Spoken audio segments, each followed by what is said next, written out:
पाकिस्तान, अगर तू पानी बंद करेगा इंशाअल्लाह हम तेरी सांस बंद करेंगे, इन दरियाओं में फिर खून बहेगा। तुम हमारा पानी बंद कर दोगे, हम तुम्हारा सांस बंद कर देंगे। Sir Jai Hind. Colonel Dinesh Sharma sir, Jai Hind. बहुत बहुत शुक्रिया समय देने के लिए। Thank you sir. Jai Hind. Thank you for calling me again. Jai Hind. Thank you sir. मैंने एक बड़े अहम इशू पर आपके साथ बातचीत करनी थी। दरअसल पाकिस्तान के डीजी ISPR अहमद चौधरी और का एक बयान जो है अहमद चौधरी का, वो बहुत वायरल हो रहा है, जहां पे वो एक स्टूडेंट्स के साथ कहते हैं कि अगर हिंदुस्तान ने हमारा पानी रोका तो हम उनका खून बहा देंगे। कुछ वैसे स्टेटमेंट जो हाफिज सईद ने भी चंद दिनों पहले देखा था। तो मैं ये समझना चाहता था कि पाकिस्तान में एक आर्मी और आतंकियों के बीच कोई फर्क बचा है, या अब ये हिंदुस्तान को मान लेना चाहिए कि जो ड्रेस के अंदर हैं वो भी आतंकी हैं, और जो कुर्ता पजामा पहन के घूम रहे हैं वहां पर तलवार पहनकर, वो भी आतंकी हैं। देखिए साहब, ये तो पूरी तरह से क्लियर है कि आतंकी पाकिस्तान आर्मी और पाकिस्तान ISI, ये तीनों के तीनों एक ही पेज के ऊपर हैं। इसका जीता जाता उदाहरण है जब 6 और 7 मई की रात को भारत ने इनके 9 टेररिस्ट कैंप के ऊपर स्ट्राइक किया था। उसके बाद आपने देखा होगा कि जो टेररिस्ट मर गए थे उनके लास्ट राइट्स के अंदर जो है आपने भारी संख्या के अंदर जो है आर्मी पर्सनल देखे थे, और ये जो मरे हुए आतंकी थे उनके ताबूतों को जो है पाकिस्तान के नेशनल फ्लैग के अंदर लपेटा गया था। तो ये सब चीजें जो है जाहिर करती हैं कि पाकिस्तान आर्मी, पाकिस्तान ISI और जितने भी वहां पे टेररिस्ट ऑर्गेनाइजेशन है, सब जो है एक दूसरे को कॉम्प्लीमेंट करते हैं। दूसरा जो ये है, जो खबरें निकल कर आई हैं कि LET का जो सरगना है हाफिज सईद या मसूद अजहर जो है, उनको जो है पाकिस्तान आर्मी ने प्रोटेक्शन दे रखी है और उन्हें रेगुलरली जो है एक सेफ हाउस से दूसरे सेफ हाउस के अंदर उनको शिफ्ट कर रहे हैं, ताकि उनके ऊपर भी किसी प्रकार का कोई हमला ना हो जाए। तो ये तो जग जाहिर है, पूरी दुनिया जानती है कि पाकिस्तान का टेररिस्टों के साथ किस प्रकार का कनेक्शन है। चलते चलते मैं आपको ये भी बता दूं कि ओसामा बिन लैडेन भी जो है इनके एबोटाबाद से ही पकड़ा गया क्या, उसे अमेरिकन सील ने वहीं से उसको एलिमिनेट किया था। तो इसमें कोई दो राय नहीं है कि ये सब लोग एक साथ जो है मिले हुए हैं, चाहे आर्मी है या चाहे टेररिस्ट है। जी जी, एक दो पॉइंट जो मैं और समझना चाहूंगा। जिस प्रकार से मुल्ला मुनीर को फील्ड मार्शल बना दिया गया, जिस प्रकार से DG ISPR की धमकियां, और जिस प्रकार से सेना की तैयारियां सरहद के उस पार भी और सरहद के इस पार भी, और इसमें अगर मैं प्रधानमंत्री मोदी के बीकानेर में दिए भाषण को जोड़ लूं, तो क्या एक अनुमान लगाया जा सकता है कि अगले 6 महीने जो हैं वो बहुत क्रूशियल हैं, और दोनों देश एक जंग की तरफ बढ़ सकते हैं, एक 4 नहीं बल्कि एक बड़ी जंग लार्ज लेवल पर। सर देखिए, ऐसा है कि ये सब कुछ डिपेंड करता है पाकिस्तान के ऊपर। जैसे कि आपको पता है कि हमारा देश जो है एक शांति प्रिय देश है। हमने आज तक अपने 47 से लेके और आज तक जो है हमने कभी भी किसी देश के ऊपर हमला नहीं किया है। हमने सिर्फ अपने आप को डिफेंड करने के लिए जो है काउंटर ऑफेंसिव किए हैं। आने वाले दिनों में डिपेंड करता है कि पाकिस्तान किस प्रकार से बिहेव करता है। जैसा कि हमारे प्रधानमंत्री साहब ने साफ कह दिया हुआ है कि any act of terror in our country will be considered as a act of war. कोई भी अगर भारत के अंदर आतंकवाद की घटना होती है तो भारत उसे एक प्रकार से युद्ध समझेगा और उसी प्रकार से जो है रिटेलिएट करेगा। साथ में प्रधानमंत्री साहब ने यह भी क्लियर कर दिया है कि ऑपरेशन सिंदूर जो है वो स्थगित किया गया है, बल्कि खत्म नहीं किया गया है। चाहे ये आने वाले 6 महीने हो या 1 साल हो, कोई भी ऐसी नापाक हरकत हुई तो उसका जो है भारत सरकार और भारतीय सेना जो है मुंह तोड़ जवाब देगी। बाकी आप अपने देश के अंदर अपनी हार का जश्न मनाना चाहते हैं, कुछ करना चाहते हैं, आप अपने देश के अंदर कुछ भी कर सकते हैं। आप अपनी जनता जी को जी मिस इन्फॉर्मेशन देना चाहते हैं, मिस गाइड करना चाहते हैं, तो वो आपकी फ्रीडम है, आप कुछ भी कहिए। लेकिन हम ठीक है, भारत और भारतीय सेना, ये हम पॉइंट अपने क्लियर दिमाग है, के अंदर बहुत क्लियर हैं। जी। पॉइंट क्लियर है। लेकिन नेक्स्ट पॉइंट मेरा जो है कि चाइना का क्या रोल हम देखें, जिस प्रकार से चाइना खुलकर पाकिस्तान के पीछे खड़ा हुआ, तमाम सैटेलाइट की मदद, information, real time information China ने पाकिस्तान को दी है। अभी तक ये माना जाता था कि चाइना पर्दे के पीछे रहकर पाकिस्तान की मदद करता है, उसके आतंकियों की मदद करता है। लेकिन अब सिनेरियो बदला है ऑपरेशन सिंदूर के बाद। ऐसे कयास लगाए जा रहे हैं कि चाइना अब पर्दे के आगे आकर जो है पाकिस्तान के साथ मिलकर भारत को उलझा सकता है। आपका पॉइंट ऑफ व्यू सर इस पर? देखिए साहब, ऐसा है कि पाकिस्तान का मेरे सोच के मुताबिक जो है, चाइना को किसी प्रकार का कोई लव लॉस नहीं है। चाइना का बेसिक इंटरेस्ट है कि जी जो उसने $68 बिलियन जो है ठीक है, मैं सीपीईसी मैं के मैं अंदर अपने जो पॉइंट को और इन्वेस्ट। क्लियर करता हूँ माफी के साथ।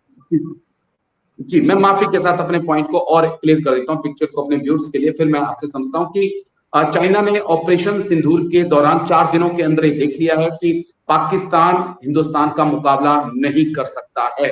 एक बात तो बिल्कुल साफ हो गई है। और चाइना अब क्या फ्रंट फुट पे नहीं खेलना चाहेगा सर? फ्रंट फुट पे सर? देखिए, चाइना की पॉलिसी रही है कि चाइना कभी भी अपने जो नापाक इरादे होते हैं वो फ्रंट फुट के ऊपर कभी नहीं करता, बल्कि वो किसी के पीछे छुपकर जो है उसके थ्रू जो है अपने जो उसके कंपटीटर होते हैं या जो उसके प्रतिद्वंदी होते हैं वो उनके वर्खलाफ वो करता। अब उदाहरण के लिए आप पाकिस्तान का ही सीन ले लीजिए। देखिए, जो खबरें निकल कर आ रही हैं या जो एनालिसिस हो रहा, पाकिस्तान ने जो सीज फायर को एक्सेप्ट किया, चाइना उसमें बिल्कुल भी खुश नहीं था।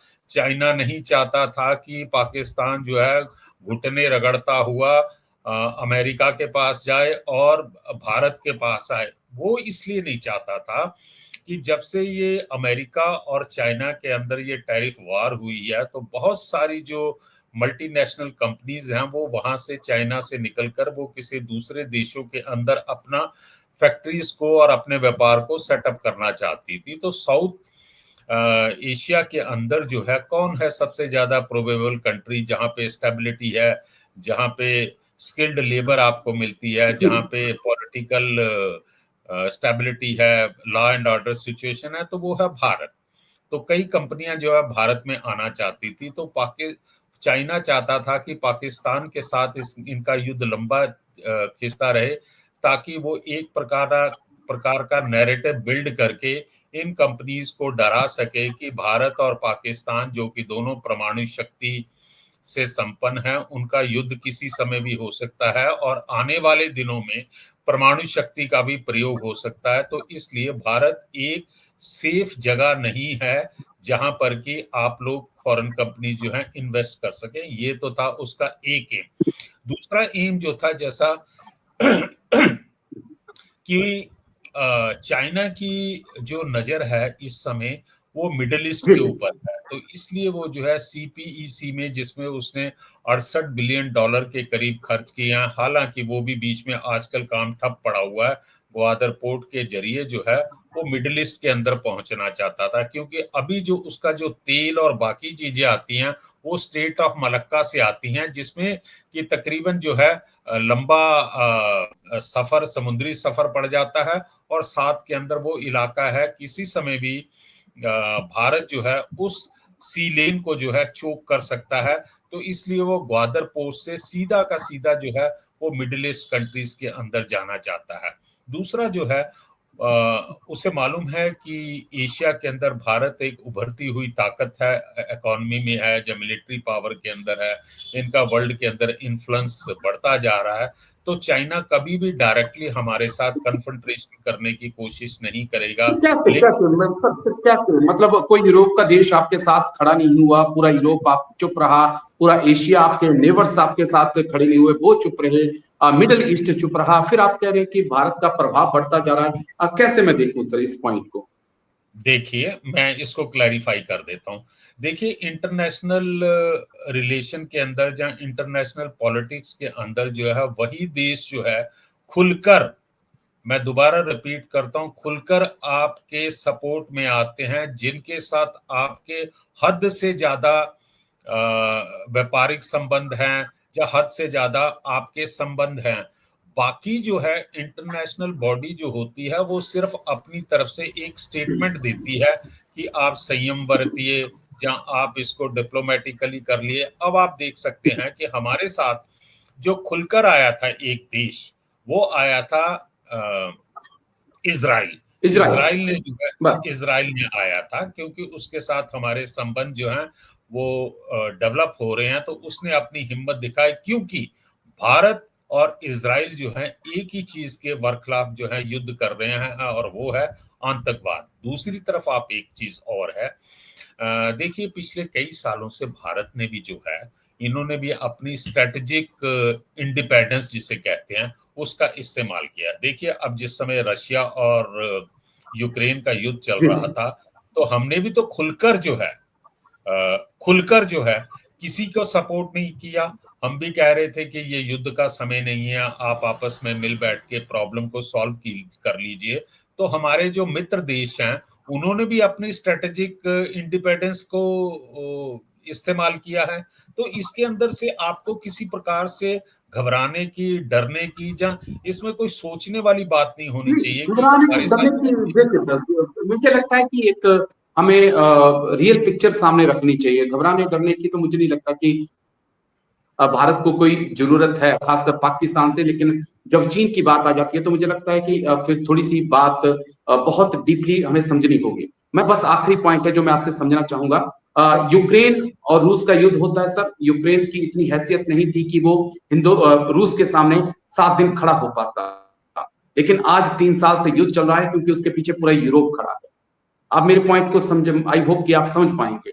वैसे ही अगर पाकिस्तान के पीछे चीन खड़ा है, अजरबैजान खड़ा है और तुर्की खड़ा है और अमेरिका भी अगर पाकिस्तान के पीछे खड़ा हो रहा है, तो डोनाल्ड ट्रंप खासकर, तो क्या आप ये वॉर अकेले कितने लंबे समय तक ले जाएंगे सर? इस लिहाज से भी तो चीजों को देखना होगा कि आज एक 1 वर्सेस 1 का बात नहीं है सर, दुनिया खड़ी हो रही है एक दूसरे के पीछे जहां भी वॉर होती है।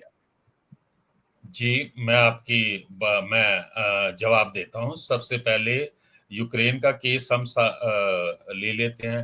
देखिए साहब, जिस समय जो बाइडेन एडमिनिस्ट्रेशन था तो मेरा ख्याल है कि उस समय के अमेरिका के एडमिनिस्ट्रेशन की असेसमेंट के अंदर किसी प्रकार की शायद गलती होगी, तो उस समय वो रशिया को अपना सबसे बड़ा शत्रु समझते थे, जहां कंपिटिटर समझते थे। तो उन्होंने जो है जेलेंस्की को जो है इंस्टिगेट किया कि हम तुम्हारे साथ हैं, तुम युद्ध करो और हम आपके साथ रहेंगे। और वो कुछ सालों तक ये प्रेजेंट जो एडमिनिस्ट्रेशन है 20 जनवरी से पहले तक जो है उसको जो है सपोर्ट मिलती रही थी। लेकिन जैसे ही एडमिनिस्ट्रेशन चेंज हुआ, डोनाल्ड ट्रंप ने साफ कह दिया कि this is not our war, और उसने अपने हाथ पीछे खींच लिए। बाकी इस टॉपिक को आगे बढ़ाने का एक लंबा समय लग जाएगा। तो एक लंबा वक्त चाहिए होगा, लेकिन बस यही मेरा पॉइंट है कि आपने बड़ी अच्छी बात कही कि बाइडेन ने वहां पर यूक्रेन को आगे किया कि आप अटैक करिए और लड़िए। वैसे ही मुझे लगता है कि शी जिनपिंग जो है वो इस वक्त पाकिस्तान को आगे कर रहे हैं कि भारत को आप उलझा कर रखिए ताकि जो भारत की ग्रोथ रेट है उसे कम किया जा सके, कंट्रोल किया जा सके। लेकिन डिफरेंस यहाँ पर ये आ रहा है कि वहां पर चुनाव होते हैं, बाइडेन हार जाते हैं, डोनाल्ड ट्रंप आ जाते हैं, लेकिन यहाँ पर शी जिनपिंग तो मुझे लगता है कि हमेशा सत्ता में बने रहेंगे। इस लिहाज से भी चीजों को सोचना होगा, लेकिन उम्मीद है कि आने वाला वक्त अच्छा होगा। जी बोलिए सर, जल्दी से। हाँ, मैं एक पॉइंट कहना चाहता हूँ। देखिए साहब, आज की तारीख के अंदर भारत की अर्थव्यवस्था कैसी है। भारत के पास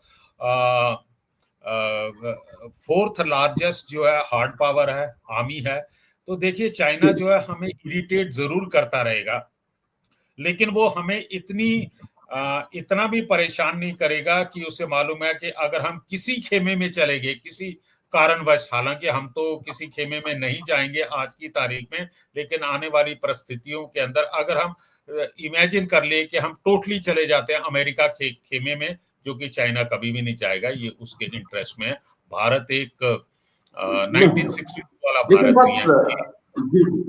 अदल सर, आपसे बस इतना है कि आपको मेक इन इंडिया पर और ज्यादा फोकस करना होगा, आपको R&D पर और ज्यादा पैसा चाहिए होगा, और भारत सरकार से हम उम्मीद करेंगे कि आने वाले बजट में कम से कम वो GDP का 3, 3.5, 4% जो है भारतीय सेना को दे, ताकि वो हथियार, वो रिसर्च की जा सके, जिससे हम अपने हथियारों के दम पर जिस प्रकार से ऑपरेशन सिंदूर में जवाब दिया है वैसे आगे दे सके। लेकिन शुक्रिया, बहुत बहुत शुक्रिया कर्नल दिनेश शर्मा सर, आप आए और तमाम इंटरेस्टिंग सवालों के आपने बहुत अच्छे से जवाब दिए, इसके लिए शुक्रिया सर। थैंक यू, जय Hind. Thank you sir. Thank you, जय हिंद।